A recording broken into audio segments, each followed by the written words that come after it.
Okay, let's call a council meeting for February 5th, 2019 to order. Roll call. Ringgold? Absent. Duncan? Here. Gesme? Here. Lundell? Here. Mattson? Here. Montgomery? Here. And Mayor Altoff. Here. Join us for the Pledge of Allegiance. I pledge allegiance to the flag of the United States of America and to the republic for which it stands, one nation, under God, indivisible, with liberty and justice for all.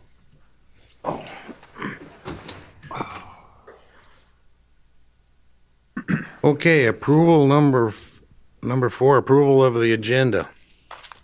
Do I have a motion to approve the agenda? So moved. Second. Motion by Bill and second by Morris to approve the agenda. Any discussion? All in favor? Aye. Opposed? Carried. That brings us to item 5, public input. Citizens may speak to issues not on the agenda. Before speaking, give your name and address for the minutes. Please limit your comments to 3 minutes. Comments must be pertinent to city business and adhere to the data privacy rules.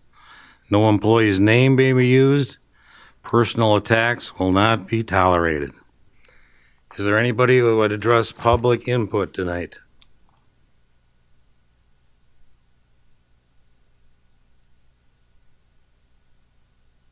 Second call, any public input tonight?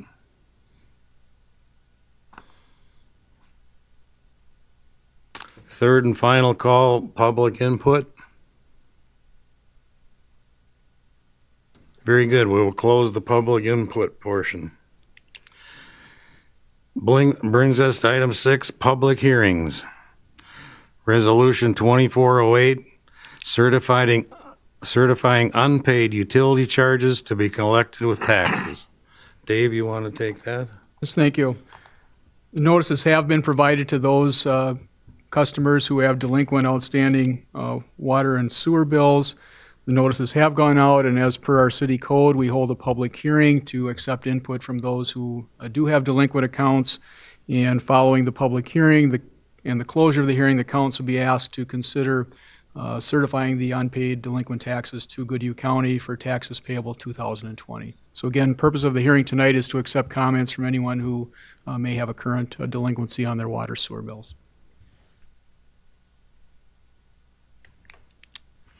Anybody here with a question on their utility charges?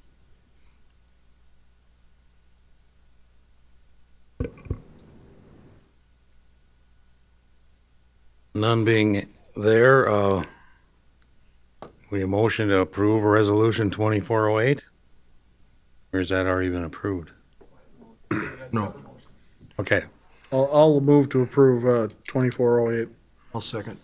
Motion by Bill and a second by Morris to approve resolution 2408 certifying unpaid utility charges to be collected with taxes. Any other discussion? All in favor? Aye. Opposed? Carried. That brings us to item 7, the council agenda. Items on this area of the agenda may be adopted or they may be removed and placed on the business area of the agenda for discussion purposes before approving. For you in the audience and you at home, I'll go through the consent agenda. Item A, just and correct claims for the accounting period ending December 31st, 2018.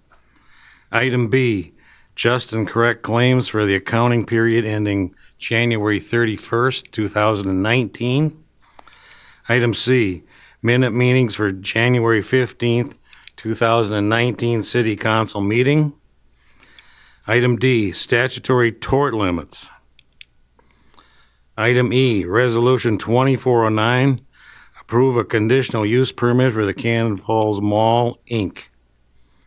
Item F, hiring a streets and parks supervisor.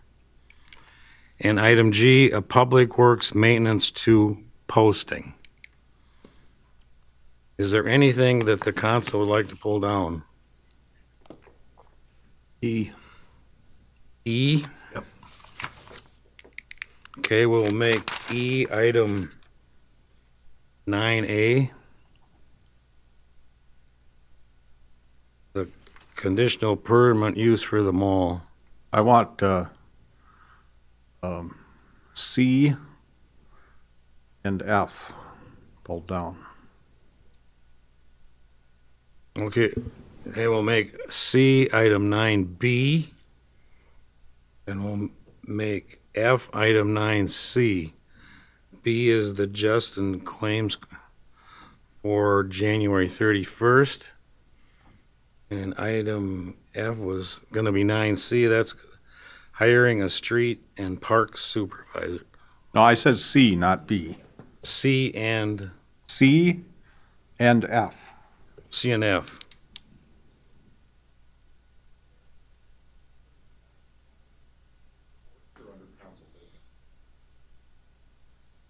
Okay, we'll make it 8.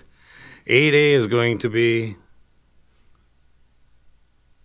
the resolution 2409. 8B is going to be the just and correct claims for January 31st. And item 8C is going to be hiring a streets and park supervisor. No. I don't think anybody called down the item B. It was just C, and C, F, and C, E, and F, I believe, were called down.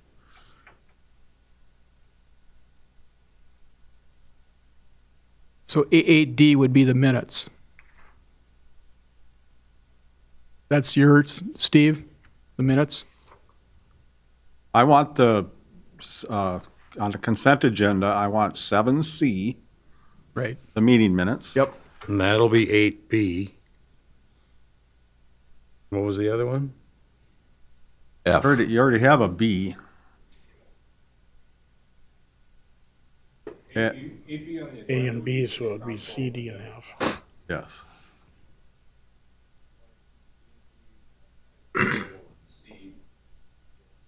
C is E. D is C.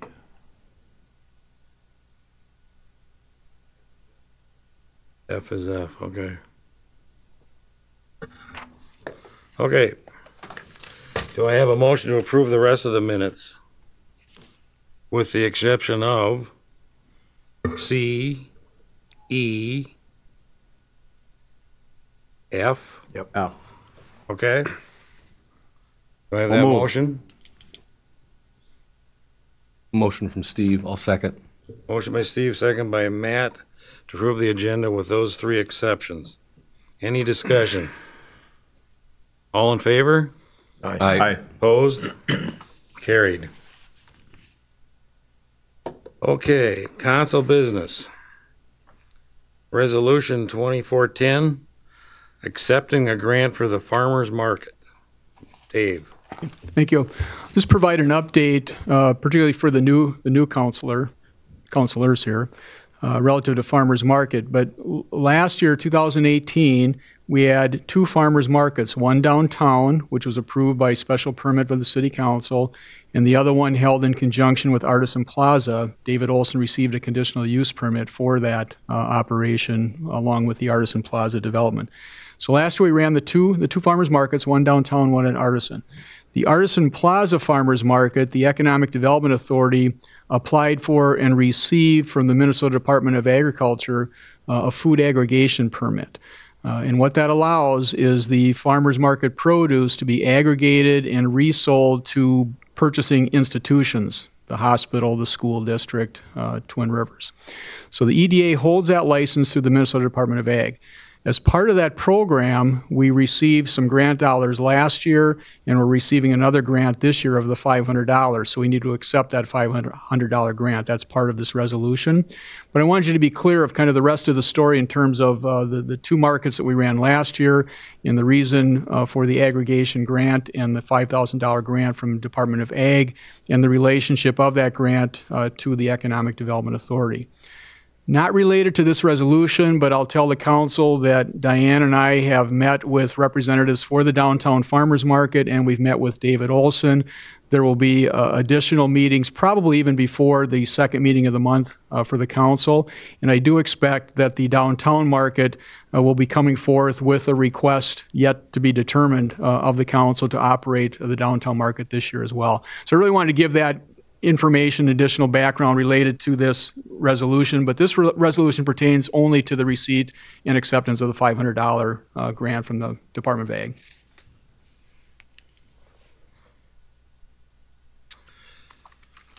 Do I have a motion to accept Resolution 2410, the grant for the farmer's market? So moved. Second? Second. Motion by Bill, second by Derek, to approve a Resolution 2410, accepting a grant for the farmer's market. All in favor? Aye. Opposed? Carried. Item B, City Council Agenda Format. Dave? Thank you.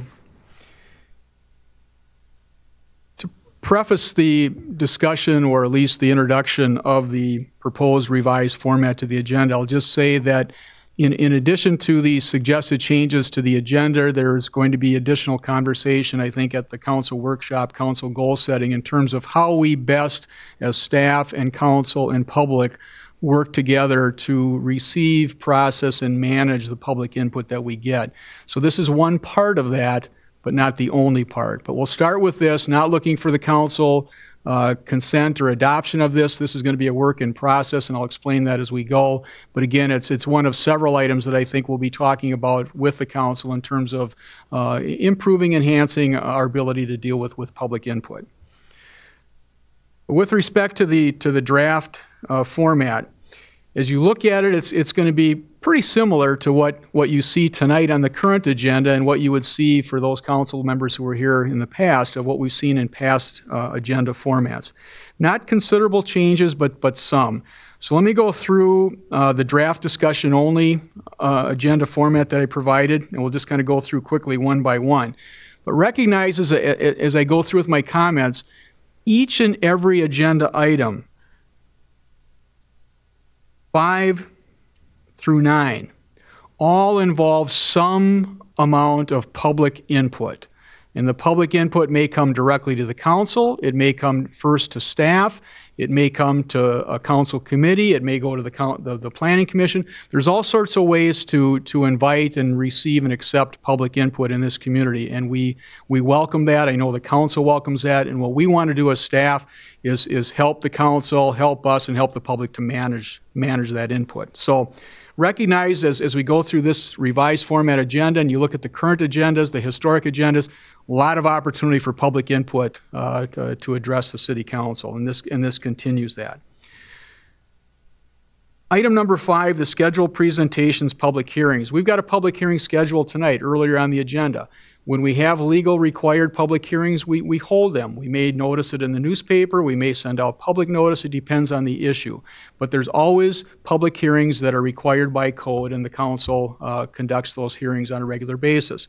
And we will be pretty specific in the revised format as to what those agendas, or excuse me, what those public hearings are for as they're scheduled on the agenda. In addition to the public hearings, we've always had presentations. So if someone wanted to give a presentation, Ehlers and Associates on public finance, maybe bond counsel, maybe the city attorney, maybe there's a local group that wants to provide public information to the council. We schedule that as a presentation item, and we would allow that again in this revised format. And one of the things I've talked with Kyle Paulson about is she likes to come and give reports on behalf of the chamber. We'd like to encourage that in the future. I spoke with her about this and said, if we put you under a scheduled presentation, does that cause you any particular problems? And the answer was no, not as long as I know when I have the opportunity to make those presentations and how soon we need to notify the city that there's going to be a presentation. And we, again, as staff, anybody who wants to make a presentation in that slot, we would welcome their request to do that, and we would work with them to schedule that, and we would note that on each agenda as we have presentations. But it may or may not be every council meeting, just as if there's not going to be a public hearing at every council meeting, and that's fine. Consent agenda, Again, the council, as you just did, you've got the right to pull particular items out for discussion and possibly some additional input from the public if they happen to attend a meeting where they're interested in that item. So there's always input, even on the consent agenda items before they get here, because they're usually driven by the public, but sometimes the council will have questions and you pull it off and there's more opportunity if you choose to do that. Or if you see someone in the audience that's got a particular interest in a consent item, it's within your authority, revised format, current format, to pull those off and make them regular business. So none of that is changing. Council business almost always has a public component to it because a lot of the agenda items that come to you are driven by the public and our regulations. So nothing really changed there. We would again welcome that input as part of the council business. The report section, staff is talking about some modifications there. We'll get to that later. But here I think the one change or one suggested change is that we actually schedule on each and every council agenda not just the opportunity for a council committee report or a commission report, but we'll identify if last Tuesday the Public Works Commission met and we're meeting tonight and we know as staff that there's going to be a report, we would schedule that there, and either the chair or a member of the Public Works Commission could give that report. So we'd actually put that on the agenda, identify it, flag it, and have it represented then by a council committee. Mayor and council, that hasn't changed. We would always want to include the ability to have the council members give information, the mayor to give information. Really no change on there. The staff line item is something I said we're talking more amongst the staff on how we can better communicate with the council when it comes to staff reports here. I just spoke with Mike Gesme tonight as a result of our staff meeting a week or so ago about how we can better use Mike's talents, Mike's abilities, and the cable and the presentation of this council meeting. How can we as staff better use our messaging with him so that we've got the ability to not just come and report to you, but perhaps also provide information to Mike that he can distribute as well. We're having that same conversation with Sam, in terms of Facebook and social media. So there's some things we're going to continue to work on as staff that we think we can better utilize the opportunities we have to present information to the public, not just me coming and telling you next week I'm doing ABC. So we're going to keep working on that. That's going to be kind of a work in process. The public input. You can see on this agenda that it's not at the beginning like we have on our current agenda, but it's at the end. And I've kind of wrestled with that. As I said, there's all sorts of opportunity for public input in our process. We've never discouraged it. You never have. It's the least of my concerns that people don't have access to this council, because they do, and to staff. But here, as I thought about it more, as I said, almost all of our business at the beginning of this format agenda is people-oriented, and a lot of times they're here. Jim's here tonight for a particular item, and should we allow preference to those who are on the agenda already, to those that aren't, to speak? That's your call, but I'm not too offended by that if we do. So if we do move the public input to the end, all that really means is that if someone comes in off of the street and wants to make a comment to the city council, they wouldn't be able to do it in this format at the beginning. They would do it at the end. Is that so bad? Not so sure. But I will tell the council this, that staff and myself want to continue to refine how we invite and manage public input to the city council. My preference as city administrator is to know what the public wishes to speak with the council about in advance and have them communicate with us. Not so much because I'm worried about what they might say, but more so I can help them, we can help them as staff. It might not be you right away. Maybe it is the Public Works Commission, maybe it's the Planning Commission, maybe it's some other staff members. There's all sorts of questions that the public asks, and sometimes we're better serving them if we know in advance what it is they're asking. We can direct them to the appropriate place before they get here, rather than have them come here and say, oh, gee, you should have talked to Chief McCormick, last week, and that could have been resolved. So I want to be able to better manage the input that we're receiving from the citizens, and if they truly do want to come here and there's no better place to put them on the agenda than public input, that's fine. But I think we want to be able to to understand that and kind of manage those things as we go. I mentioned in my report to you too, that in the worst case, and this is what some counselors have been concerned about, in the worst case, in the public input section, if we have public input that is not respectful, that it doesn't meet the data practices requirements, that it isn't appropriate conversation for the meeting at the time, and the council identifies that, the way to handle it, if this item is at the end of the agenda, is for a motion to adjourn, a second to adjourn, meeting's over, the conversation is done. It doesn't mean that that person's comments won't ever be heard again. It's just that, again, we'll have an opportunity to manage it and put it in the right in the right forum, in the right format in the future. So it allows the council some control in the worst case if we're moving public input to the end. And I think that's probably okay. And hopefully that's not going to be a requirement ever, if very often. So it's shaking up the format some. It's purely for conversation and information. I see that as we move towards a workshop council goal session, that this whole thing of how we involve the public and getting their input to the city council, how we want this agenda format to look, those are things we can continue to talk about. Staff will continue to explore with Sam and Mike and others, how we can better, provide not just messages to you, but to the broader public too, with the technology opportunities that we have, and we'll keep working on that as we go. So with that introduction, I'll stop, and if there's questions or comments about anything that I've said or ideas that you have, let's talk about that, but recognize again that it won't end tonight. I guess I'll start. I actually like the format that you got laid out.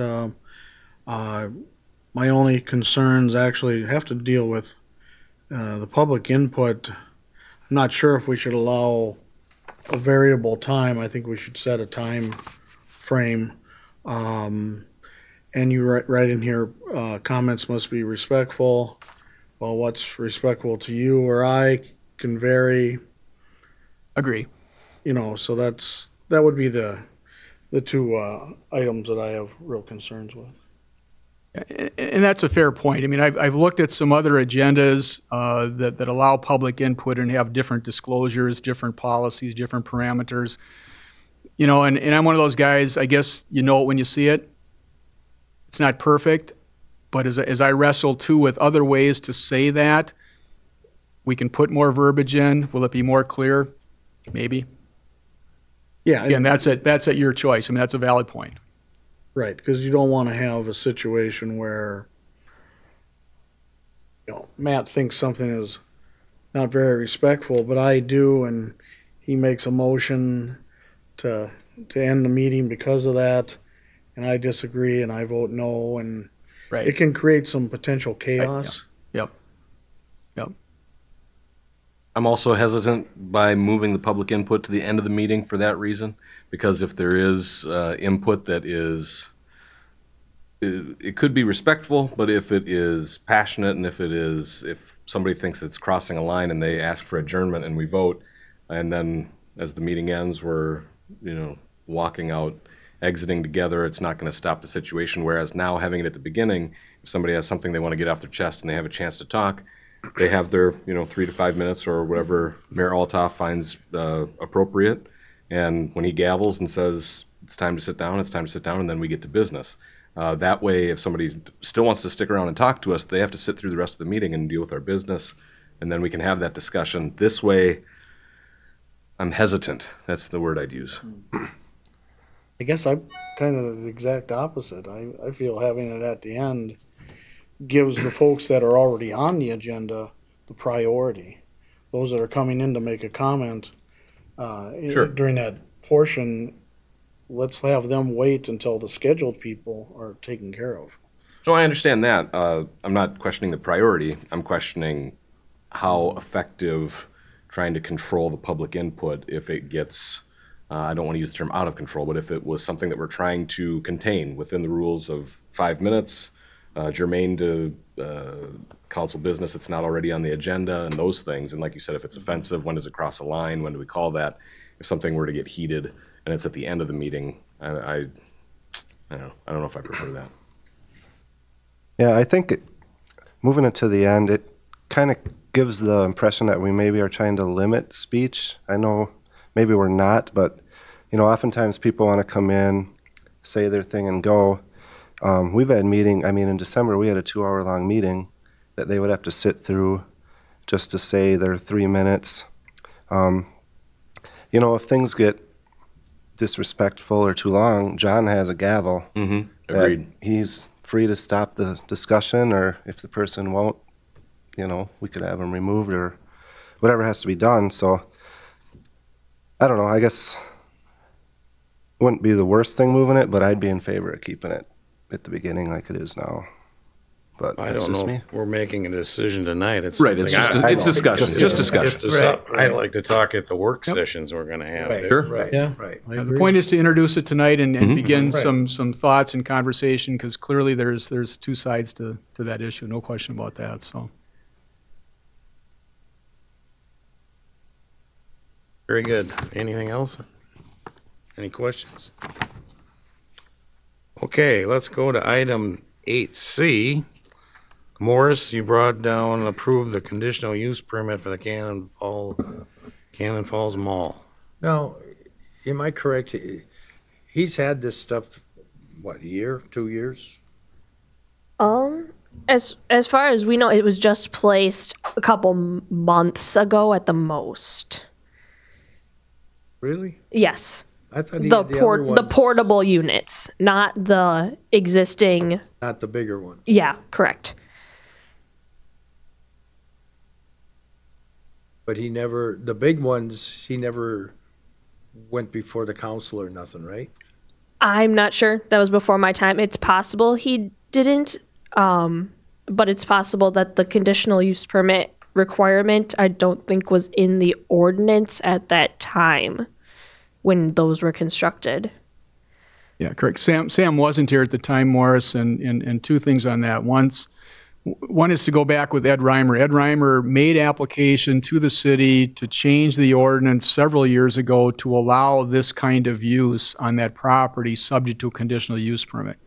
So he actually made application to the city, went through the public hearing process with Planning Commission, City Council. The ordinance was changed to allow self-mini storage as a land use in the B2 district, which is the mall area, and then never brought a project forward. Fast forward a year, whatever it was after that, 1 or 2 storage units showed up on the site.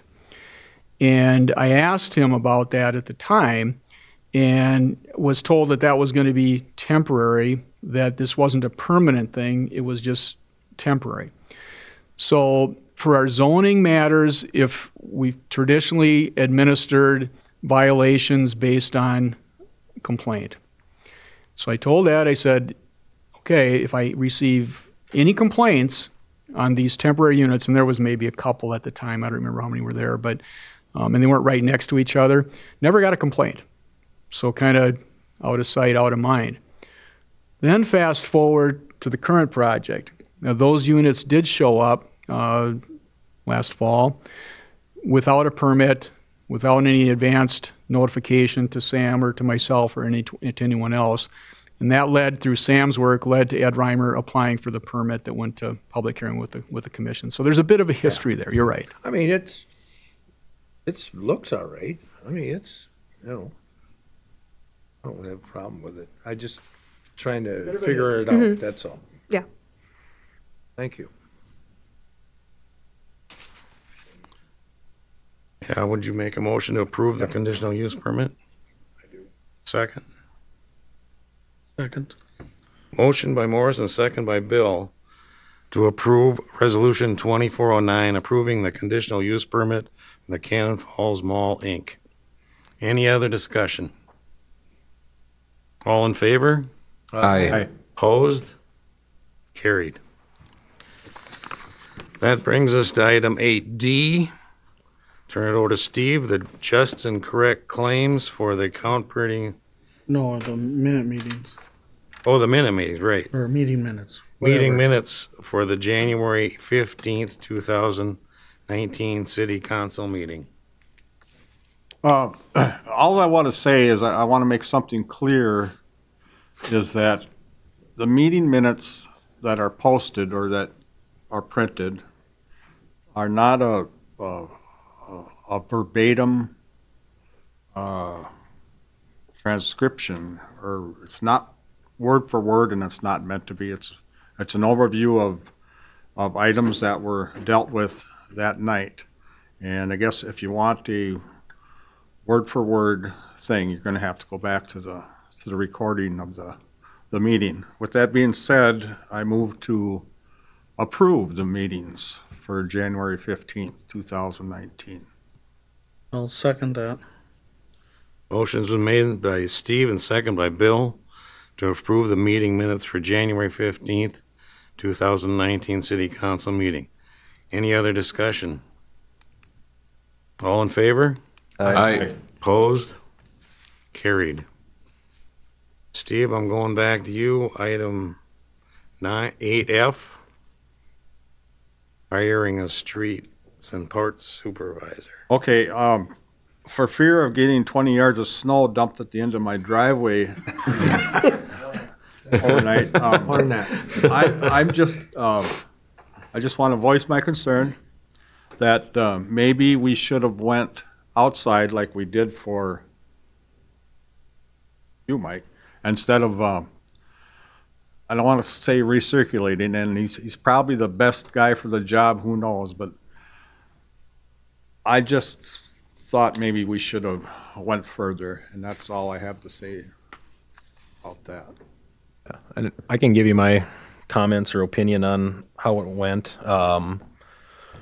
So as we have to do now with our, if this gets approved tonight with our maintenance two and how we did with this one, we are required by our union contract to post internally and then interview qualified applicants there.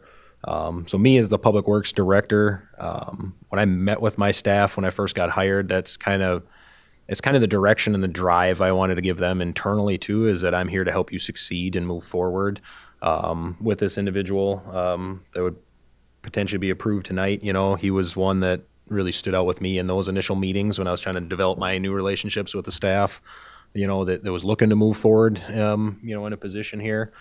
But wouldn't be afraid, I think, to look outside too, to do that. So this was, you know, I know if you want to call it an opportunity, but it was, you know, for me trying to make the best out of the situation we've got right now and uphold my promise to my staff, you know, to help them succeed, move forward. He did come with some good experience. It does come with a 6 months probation that he's aware of, you know.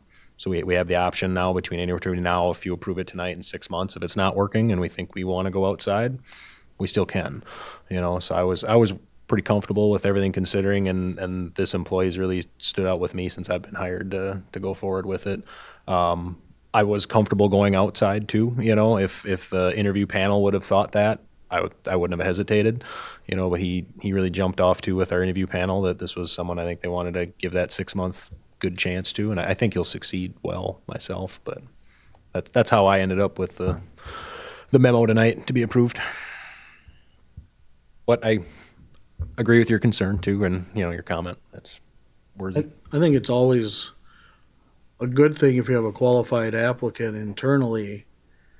You want to encourage people within your, whether it's the government or business, to grow from within if you can. So I think Tony's a good choice. So Yeah, I mean, it's good for morale. It's good for everything. You know, it gives people something to look forward to, I guess, or you know, that shows that I see something in them and council sees something in them and stuff like that. So that's why I went forward with that.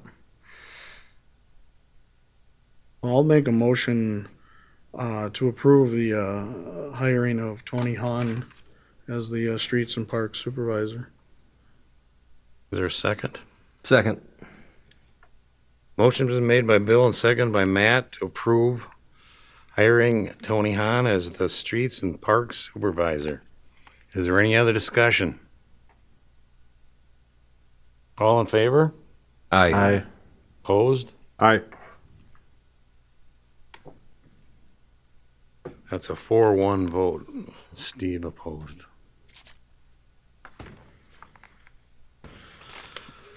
Okay, that brings us to reports. Staff. Dave? So to just update really briefly the counselors on the kind of the ongoing status of our broadband project with Blandon. We've got a really good steering committee group of 10, 11, 12 representatives of Cannon Falls working with me on sorting through just a host of ideas for the use of the Blandon broadband grant that we received, the $75,000.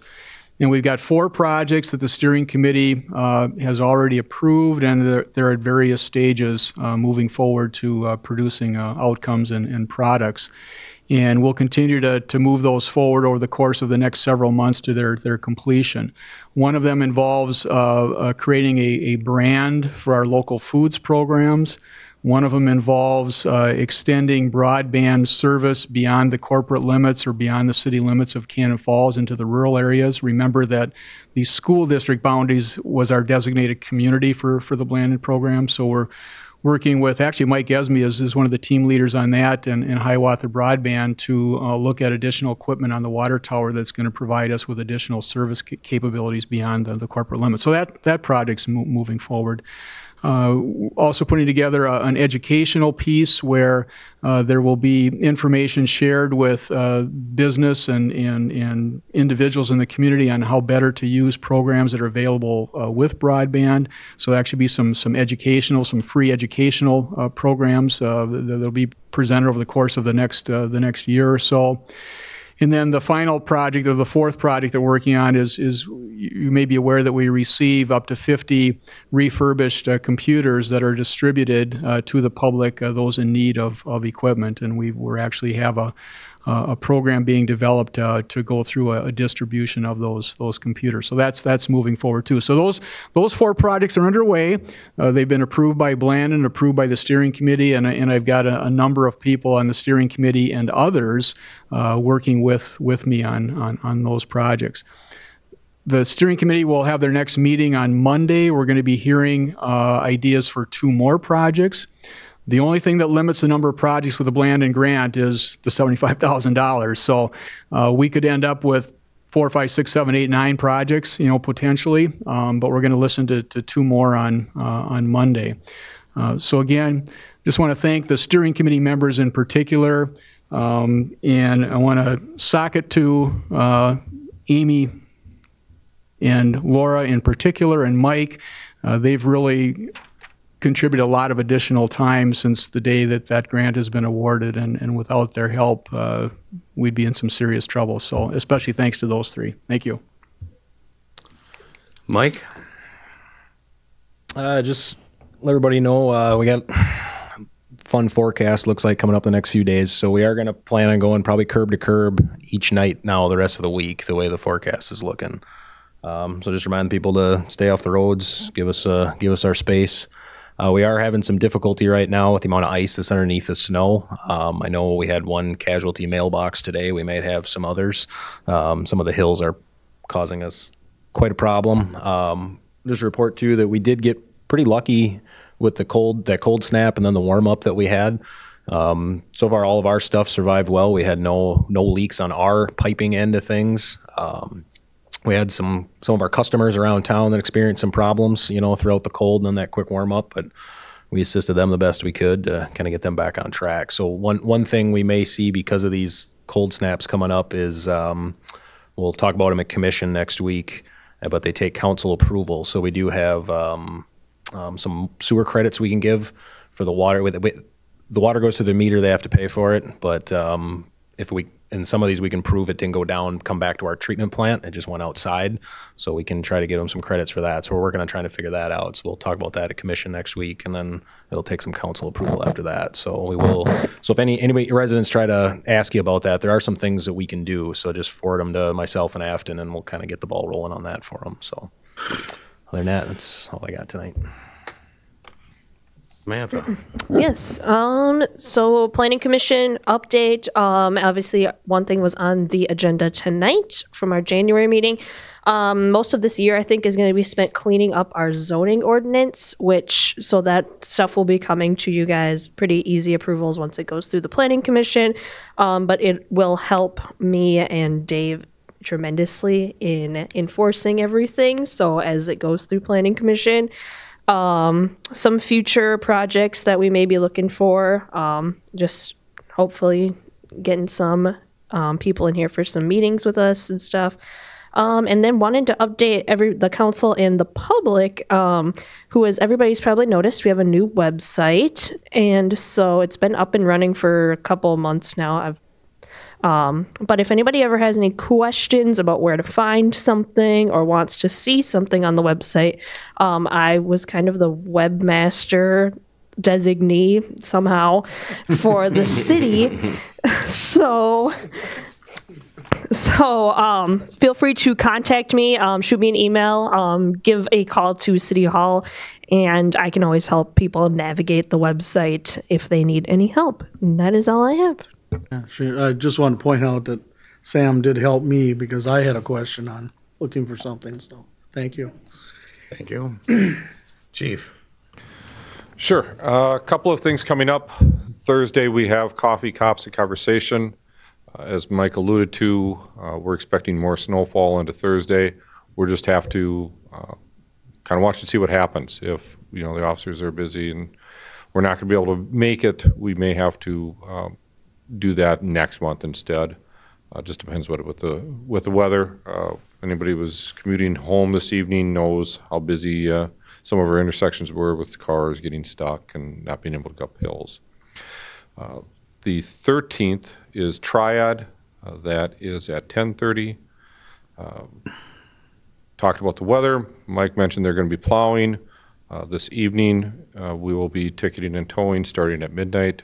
So make sure that the roadways are clear so when Public Works does come out, they don't have to deal with vehicles. Mike alluded to the ice that's under.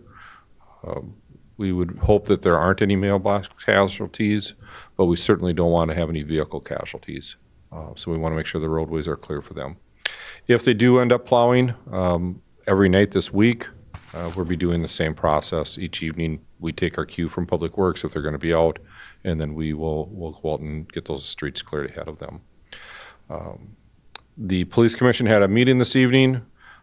We have 3 new members of the Police Commission. Our citizen representative was returning. The commission selected a chairperson. That'll be Todd Hansen.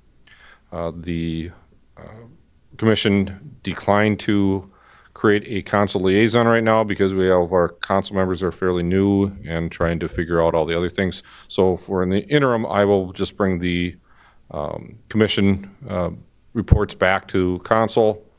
We're going to meet on a quarterly basis. We're going to try to meet on council evenings. That's always a little more complicated if there's some of the other council committees or commissions meeting. But as staff, we kind of work to try to coordinate that. So they may get adjusted within a month. Instead of the first meeting, it might be the second, but we're going to try to hold to that. We also talked about, if you recall, for members that were on, during the budget process, we talked about the departmental ammunition and pistols. We've done some research on it, and we know that moving from 40 caliber to 9mm has a cost savings to it. We also talked about the age of the pistols, that they're sort of at the point where the night sights are going to start to fail on them. What we have learned so far is that the cost of replacing the night sights is about $165. The cost of trading the pistols to get brand new ones is about $180, $85. So it may make more sense to do that. The commission has directed me to research that further. You see that come back, but likely as part of our budget planning process for 2020. We also have VHF radios that we've attempted to get rid of through vendors, but they aren't giving very much relative to what they're selling them for.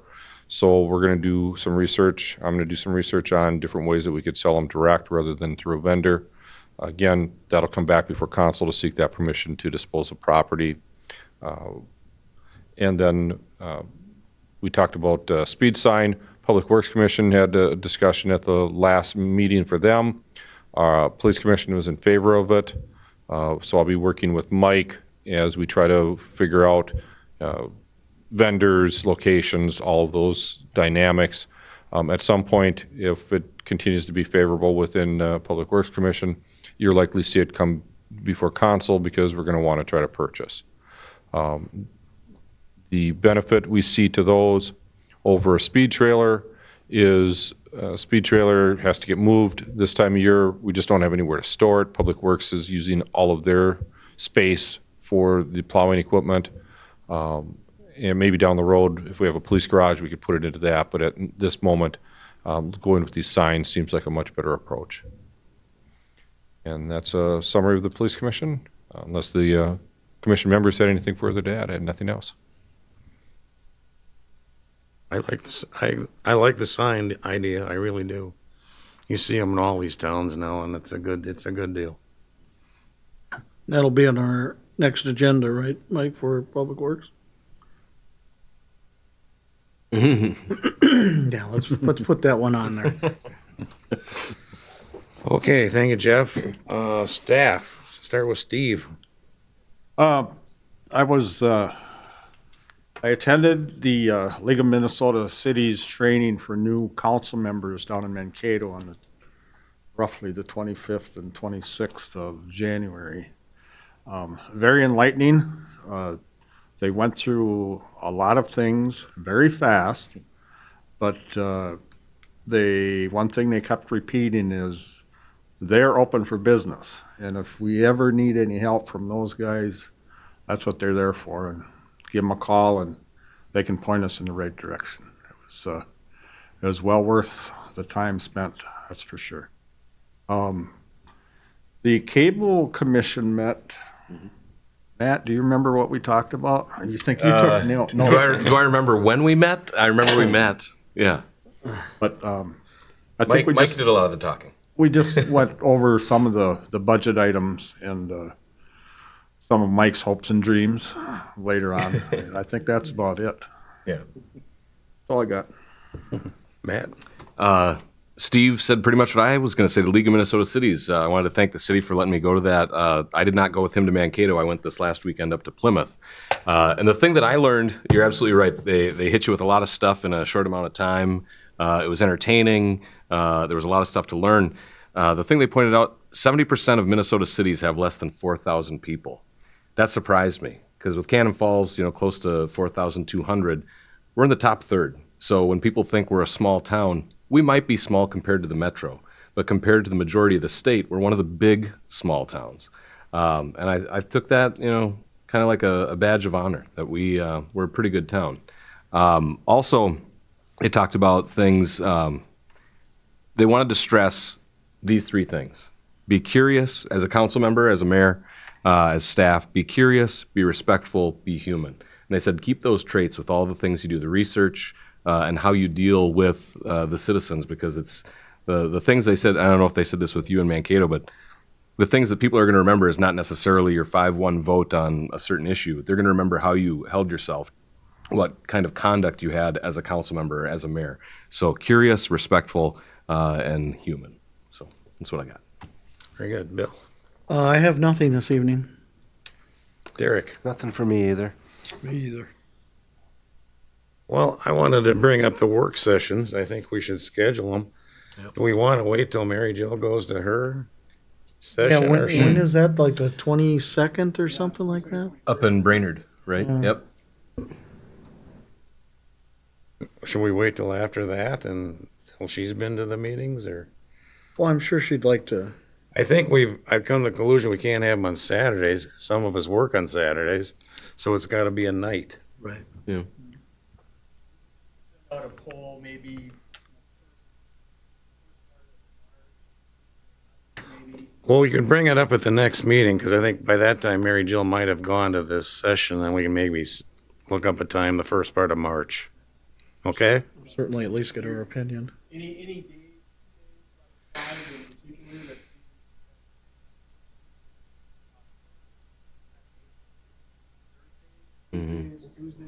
that Wednesdays don't work for me very well.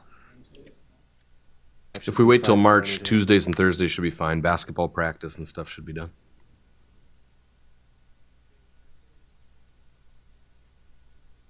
It's up to you. Anything works for me. Okay. I just had a couple more items. I'll be brief. Linnell and I met with the Census Bureau, the regional census director, the last part of January. We're coming up to the 2020 census and things are already getting rolling.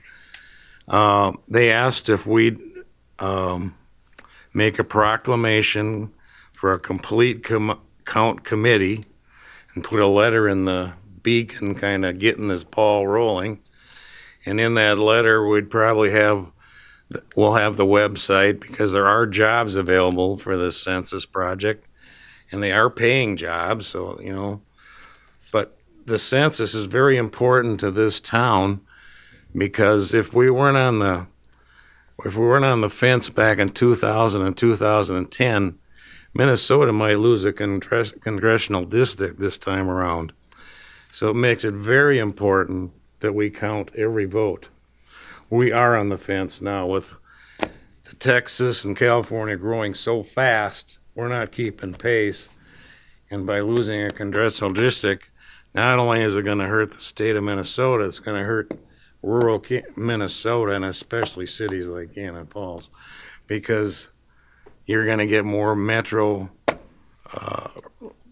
more metro money is going to take a bigger slice of the pie, and I really think it's going to really hurt rural Minnesota. So it's very important that we get the census and count every vote. They say in 2000 they counted 89% of the vote. 2010 it was 86. We got to have something like that. So, okay, we'll do that, and then just an update on. We got a Highway 52 project coming up. It's scheduled for 2021. There's already been one meeting, and there's another meeting tomorrow. MnDOT has declared Highway 52 a quote-unquote freeway. And the project is from Cannon Falls to Zumbrota, like I say, 2021. There's going to be overlay on all 4 lanes from here to Zumbrota. But most importantly, this project, from here to Zumbrota, there is 66 onlets to Highway 52. And if it's a freeway, they want to eliminate those 66 onlets to 6. That's going to mean a big project, ambitious project with a lot of frontage roads. And of course, there's going to be an overpass at Hayter, 57 and 52, but just to get you up to, there's meetings coming up, but I mean, this is an ambitious project, and you get on your calendar for 2021 because it's going to happen. So just wanted to give you that update. That's all I got. Anybody else again? If you want me, I can tack on to your MnDOT, just to let the council know, we had a meeting actually facilitated today at our fire station that incorporated all the fire departments, EMS, police, and the school districts that would be involved with that for the bus routes and things like that. Because what we actually identified during this meeting were the bus routes are probably going to be the most dangerous throughout this, and trying to get the buses through this, and the on and offs they already do in the houses that come in and out of 52. So safety-wise, we see it as a very worthy project, but we are going to be working logistically very close with MnDOT on this because it's going to affect our response times, the schools, things like that. So we had a pretty good informative 2-hour meeting today to kind of start the ball rolling with all of us on that gear up, because I agree, it sounds like a very significant project coming up over a couple of years that we need to pay very close attention to, I think. So, yeah. Okay, anything else? Otherwise, I'll take a motion to adjourn. Move to adjourn. Second? Second. Motion by Bill and a second by Morris to adjourn. All in favor? Aye. Opposed?